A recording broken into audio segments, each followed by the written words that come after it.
Hi, I'm Salvatore Livolsi, and I'm part of the bleeding disorder community. I'm the father of a son with severe hemophilia A. I think there is a whole bunch of people out there that we're not focusing in on that are also incredibly important, and that are the mothers. I'm Linda Wyman-Collins, been involved with HFA for 11 years, now working with chairing Focus on the Feminine and just helping educate women. My wife was a high-risk pregnancy. She had been high risk her whole life. She was diagnosed early on with placenta previa. In order to do the C-section, they said that we'd have to do a hysterectomy. So they started the hysterectomy, and they said this should only take about an hour.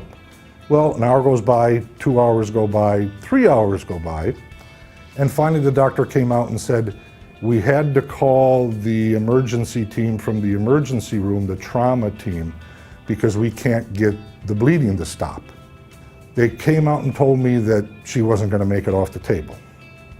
They basically gave up on trying to stop the bleeding and just packed her up with 10 pounds of gel, that they use to help stop the coagulant type gel that they use, and sewed her up and threw her into the intensive care unit. She survived that procedure. I have a funny feeling that there are a lot of women out there that don't. We didn't know she was a hemophiliac, or that Dan was a hemophiliac and she was a carrier.